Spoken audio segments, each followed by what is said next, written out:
পশ্চিমবঙ্গ সহ দেশের 12 রাজ্য ও কেন্দ্রশাসিত অঞ্চলে শুরু হয়েছে এসআইআর প্রক্রিয়া। এই আবহে শনিবার থেকে শুরু হয়েছে বিএলওদের প্রশিক্ষণ পর্ব। শনিবার মানিকতলা বিধানসভা কেন্দ্রের বিএলওদের প্রশিক্ষণ দেওয়া হয় যেসব বিল্ডিংয়ে। মোট 2 দফায় দেওয়া হয় এই প্রশিক্ষণে মূলত বিএলও অ্যাপ, এর প্রযুক্তিগত বৈশিষ্ট্য, লগইন সিস্টেম এবং এনুমারেশন ফর্ম ফিল আপ সম্পর্কে বিএলওদের অবহিত করা হয়। পাশাপাশি কিভাবে তারা বাড়ি বাড়ি গিয়ে নথি যাচাই করবেন তাও বিস্তারিতভাবে জানানো হয়। এছাড়া প্রশিক্ষণের সময় প্রত্যেককেই পরিচয়পত্র এবং ক্যাপ সহ বিএলও কিট প্রদান করা হয়। টিচারদের সঙ্গে আমরা এগুলো অ্যাডজাস্ট করে আমরা কাজ করে নিই। এবার সবার কথা তো আমাদের মেনে চলতে হবে না, চাকরির ক্ষেত্রে তো আমাদের কিছু করার থাকবে না। আমাদের যখন যেটা কাজ, আমাদের স্কুলে যাওয়ার যখন আমরা করেছি তখন স্কুলে গেছি, আবার যখন এখন এখানে কাজ করছি এখন এখানে কাজ করে নিচ্ছে। আমাদের অন্যান্য টিচাররা আছে স্কুলে, আমার মনে হয় না কোনো প্রবলেম হবে। এটা তো পেপারে অনেকদিন থেকেই বেরিয়েছে যে 13টা আমাদের ডকুমেন্টস বলেছেন, সেগুলো আমাদের তার মধ্যে থেকে আমাদের 2টো করে কালেক্ট করতে বলেছেন। এবার যদি কোনো রকম প্রবলেম হয় তখন আমরা এনাদের সঙ্গে, আমাদের যারা হায়ার অথরিটি আছেন তাদের সঙ্গে কথা বলে নেব।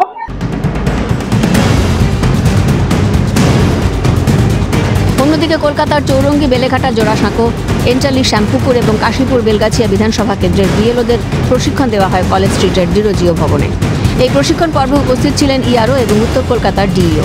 মূলত বিভিন্ন স্কুলের শিক্ষক শিক্ষিকাদের নিযুক্ত করা হয়েছে বিএলও পদে। যদিও কমিশনের এই প্রশিক্ষণের পরেও নিরাপত্তাজনিত সমস্যা থেকে শুরু করে এসআইআর এর কাজ করার পর স্কুলের দায়িত্ব কিভাবে সামলাবেন তা নিয়ে ধোঁয়াশায় রয়েছেন তারা। চ্যালেঞ্জিং তো বটেই, কারণ স্কুলে কোথাও 2 জন শিক্ষক রয়েছি, আমরা 3 জন শিক্ষক রয়েছি, স্কুলের কাজও করছি। কারণ আমাদের তো বলেছে এখনো পর্যন্ত যে স্কুল করে এগুলো করতে হবে, আমরা সেইভাবেই কাজ করছি। পরবর্তীকালে তো কঠিন হবে, কারণ স্কুলও করব, এটাও করব, সবাই যেটা করবে সেভাবেই আমরা করব।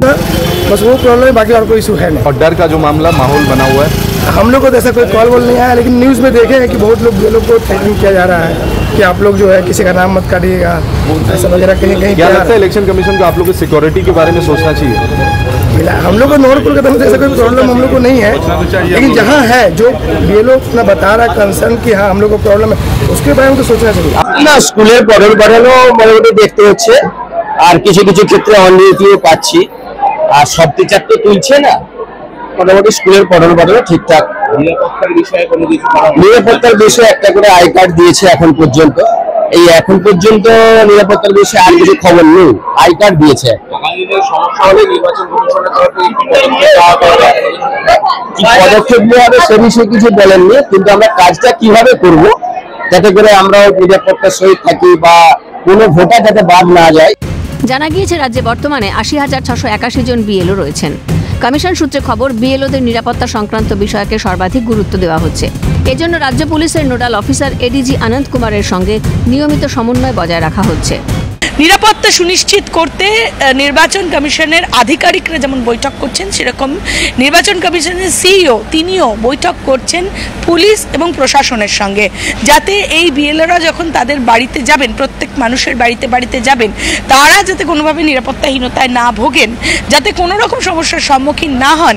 যে যে থানা এলাকায় তারা যাবেন সেই সেই থানা এলাকার কি কাজ রয়েছে বিএলওদের ওপর নজর রাখা, অর্থাৎ তারা কোথায় কোথায় যাচ্ছেন, প্রয়োজনে একজন করে কর্মী রেখে দেওয়া, যারা যেখানে যেখানে যাচ্ছেন সেখানে তাদের নিরাপত্তা সুনিশ্চিত করতে এই সমস্ত বিষয় নিয়ে আলোচনা করা হচ্ছে। বিএলওদের এই উদ্বেগ দূর করে এসআইআর এর কাজ সুষ্ঠুভাবে এগিয়ে নিয়ে যেতে কমিশনের তরফে কী পদক্ষেপ নেওয়া হয় সেটাই এখন দেখার। ক্যালকাটা নিউজ।